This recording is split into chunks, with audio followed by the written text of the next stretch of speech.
So Cris Tanguay is a processing archivist at the Massachusetts Institute of Technology, better known usually as MIT in Cambridge. And she's worked there since 2012 after serving as a reference librarian at UMass Lowell. She has many, many interests within the library and archives world, including the curation of photographs and digital libraries. So we're going to hear from Cris now, and please welcome her.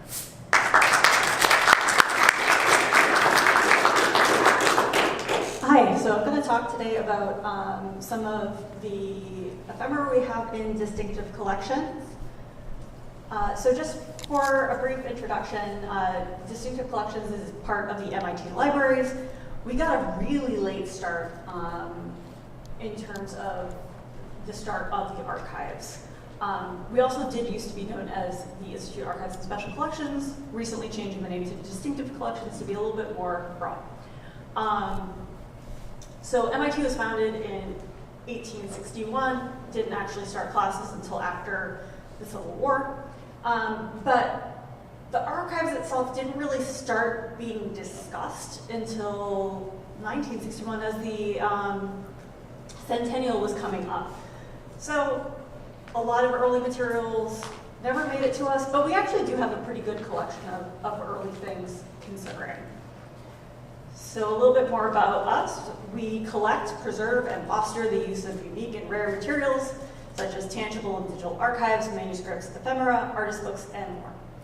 Our goal, we seek to cultivate an interest in the past, present, and future, the humanistic and the scientific, the physical and the digital, in order to inspire and enable research, learning, experimentation, and play for a diverse community of users.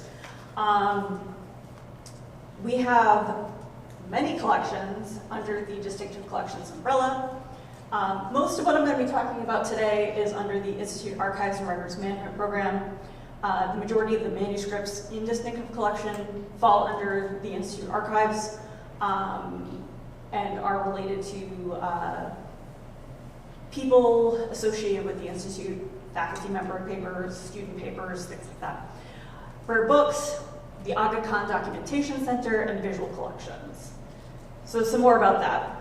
Institute Archives, we have over 610 administrative record collections, over 700 manuscript collections, and over 12,000 items in our tech collection. That number may be very conservative because a lot of our publications we only have a holding record for and not the actual item level things. So it could be 5 times that, what we actually have. So the tech collection are the Institute publications that fall under the archives, separate from our book collection. This number is growing all the time. We also have the Aga Khan Documentation Center. So this group, and it's funded by the Aga Khan, works also with Harvard. They collect materials for the MIT libraries related to the built environment of Muslim societies that advance teaching, research, and public knowledge. So their collections include architectural drawings, images of monuments, specialized periodicals, scholarly monographs, and preservation and planning documents. They also have a ton of slides. These collections are multilingual. Our rare books collection, we have over, I put thousands of rare books. I don't have a good count on how many we actually have. It's over 20,000. Some of those materials are not cataloged or are only in our old Dewey Decimal catalog that only exists on microfilm right now. So some of our collecting strengths here, and most of these come from our Vail Rare Books collection, include topics of electricity, telegraphy, magnetism, popular science, and mesmerism, which kind of came in sideways because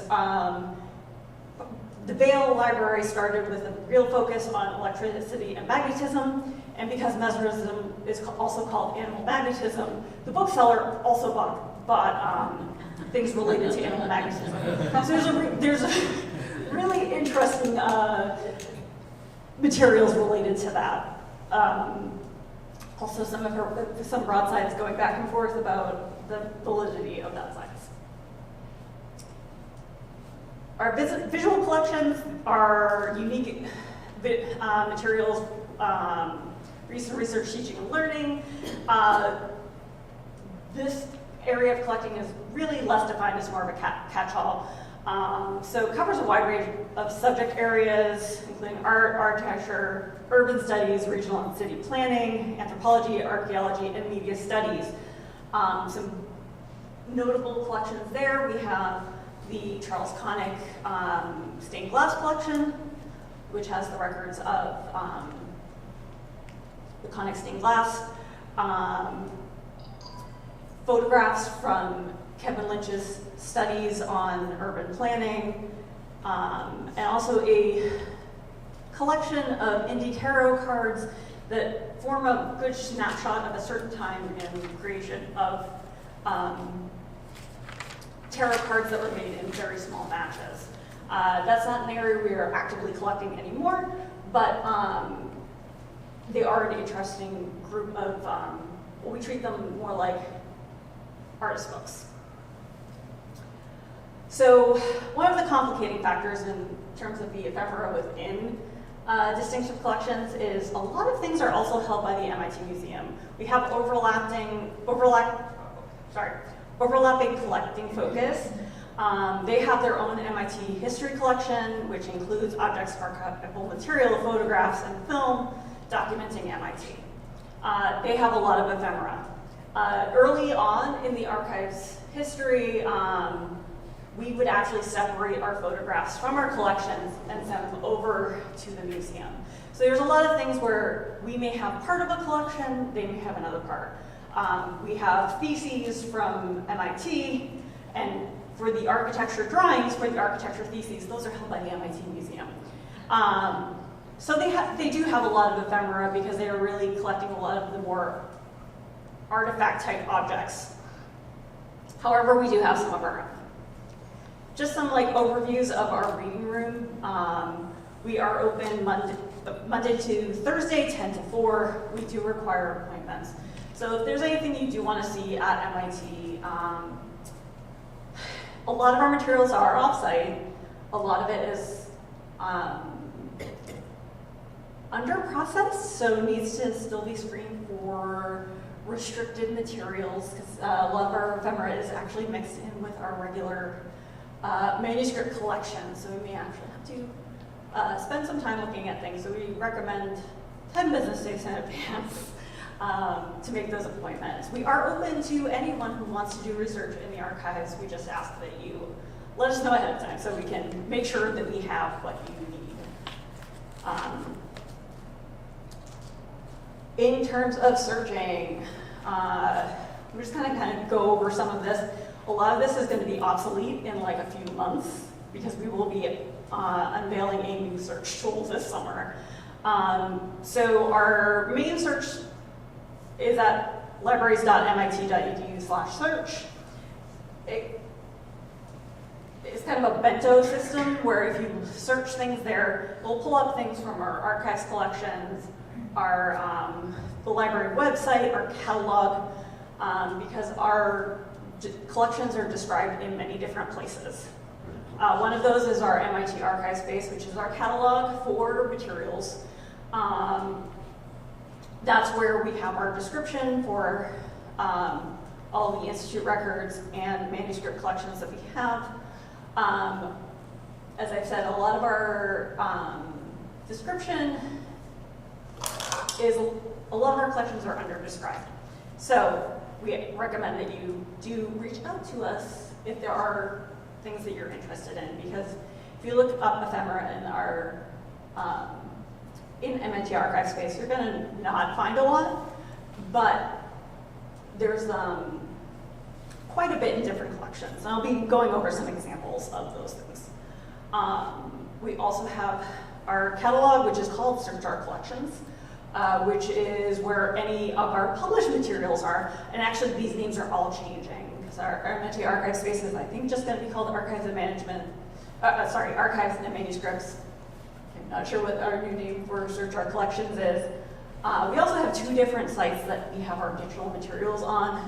Dome, which is where you'll find most of our archival materials, and DSpace, which is where a lot of publications and theses are. There are some of the scrapbooks I'll be showing we actually do have in Dome, so you can view them in full from the comfort of your own home. So just going to touch on some collection highlights. We don't have a lot of specific ephemeral collections, but we do have some. One big area of collection is around student life. That's where we have our most of our ephemera. Our biggest group of that is the collection on student life at MIT. So this is a collection MC 0618. So this contains material that documents student life on MIT campus, including notebooks, papers, news clippings, magazines, student publications, photographs, brochures, and programs, and all sorts of memorabilia. This particular poster is from the Ugliest Man on Campus contest, which was a thing that they held for many years. A little bit more, this collection, it dates from 1876 to, I think, 2017. Hopefully that date is accurate on the date. It's over 11 cubic feet. It's very diverse in what's there. A lot of this material came to us from donors, from alumni, from their family, and this collection we actually just rearranged it a few years ago to bring back the provenance of these records. So most of the material, except for some like one-off photographs and items, are now arranged by the donor, and it gives you a little snapshot of their involvement with MIT. So the two posters I've shown are actually were collected by students from, I believe, the class of 1971. There was a lot of screen printing of posters on campus. While student life has a lot of these, there's a number of posters in different collections as well from the same time, advertising different events. Some additional things, we do have some standalone collections, and some of these may end up getting folded into the student life collection. For example, it's a lot of early scrapbooks that we had got, I think, in some early days of the archives where there was a lot of called out for materials. So with the Julius B. Goldberg scrapbook, it was created approximately in 1930. There's things that date earlier, documenting Julius's time at MIT. And just some brief highlights from the scrapbook itself. The scrapbook includes a variety of materials, ticket stubs, badges. There's a pair of tiny pantaloons taped in, bobby pins that he collected from various girls. There's a piece of a headband. In the bottom, there is an example of one of the tickets from the events. The first few pages are all like an inventory of the events that Julius went to, with ticket stubs, details from it, who he went with, things pasted in related to the event. And of course, I had to include the badge from the All Technology Smoker, which was a regular event that they would hold, because how we love badges. And I feel like that hasn't changed very much. Similarly, we have a class of 1890 photographic memorabilia book. At one point, this was just called the class of 1890 record book. That's what the volume called itself. But really, it's a rich detail of the alumni class of 1890. So it contains photographs, memorabilia, and notes written by George L.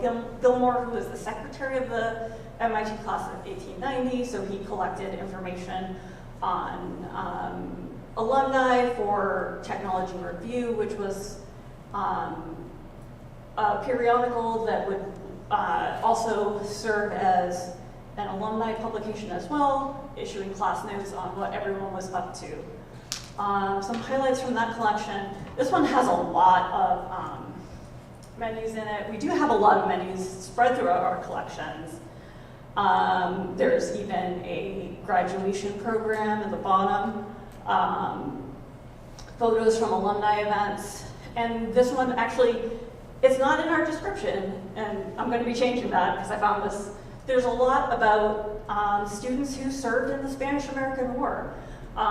This is just one example of people who volunteered for it. There's also memorials to people who died, but that's a source of information that's not necessarily readily available.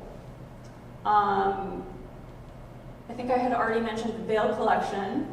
In our manuscripts collection, we have the Theodore Newton Vail collection of aeronautical prints, broadsides, and clippings.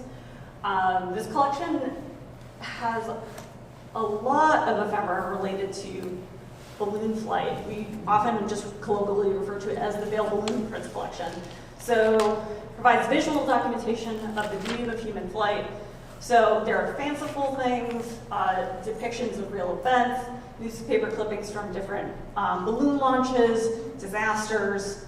All of the articles and clippings recount the history of man's attempts to fly during the course of 3 centuries. So some examples.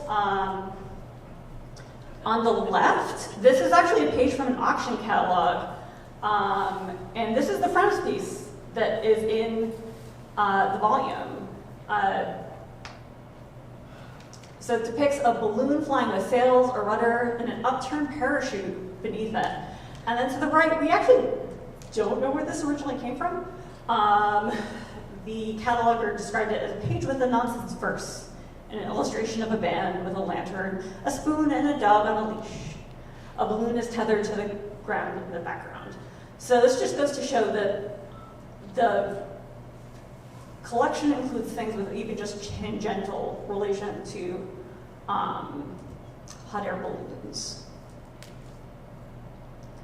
Another big collection we have is the MIT Science Fiction Society collection of fanzines. So it's at about 57 cubic feet. The materials will come from about the 1940s to 2020. The processing for this collection is still in progress, so we don't even have a full inventory of everything we have here. These fanzines were collected by the MIT Science Fiction Society. They have their own library. They actually circulate to anyone who wants to join their library. You can do it for a nominal fee. And this was part of their collections. In about, I think, 2019, they transferred the fanzines to the archives. And we're slowly processing them to get them more accessible. And while we call it the Science Fiction Society collection of fanzines, there's actually some interesting other materials that have made it into the collection. There's a zine on rent control in Cambridge. There are things related to Scientology, other religions, and so it's mostly science fiction, but there's a bit of everything in the collection. And once our description is fully up on ArchiveSpace, you can see it for yourself. Just some small samples of different different fanzines in the collection that I thought were fun, like the new Newport News. The top right fanzines actually have marble papers on their cover, so they're really unique. That's, I think, called Rap Zine. We also have a ton of Star Trek stuff in there. The collection is very, very science fiction based. Kind of blasting through this. One of the last collections I want to talk about is something that is barely processed, the Rowley D. Evans papers. To be clear, this is not the Admiral. This is actually a different guy who has the same name. I don't even think they're related. But processing also for this is in progress. Evans studied radioactivity, particularly body burdens. He did a lot of research on radium down painters and the health effects of that work. And as a side note, he actually had a really interesting small collection of ephemera related to radioactive materials and radium as a pseudoscientific cure. So there's a lot of really science-based things, but there's also some tangential things that he was using in his own research, I think, to understand how some of this was done. For example, there's this handbook. I'm not sure what his use of it was, but it was from the Metropolitan Life Insurance Company, just kind of playing up how important Marie Curie was, but it was also sent out from a radium company that I think had these and mailed them out. So some examples from his collections. So he has a lot of materials related to Radithor, which is a radium water cure-all that people used to drink, and then it would dissolve their bones, basically. So this is actually one of my favorite items in the collection. It has a little certificate in the advertising book for doctors to sign away for cases of radium water. There's some pamphlets, also from different radium companies selling different radium cures. There's this Radium Limited National Radium Emanator, which I think was also to irradiate materials. And then The Romance of Canadian Radium, which is more about radium mines. What I did include here, because we haven't figured out how to provide access to it, is we do have some notebooks that are radioactively contaminated, but have some brochures from different radium spas, from back before people realized how dangerous it was. So this is really, I think, interesting because the collection has a lot of data about all the dangers of these things, but also there's a lot from what people were thinking before they realized the full extent of the danger. So, sorry, kind of running through this quick. For more information, you can visit our website. We do have some online exhibits there. If you approach me afterwards, I have a few flyers from one of our online exhibits about student life that uses heavily from art collections. So, hand it back to Deb.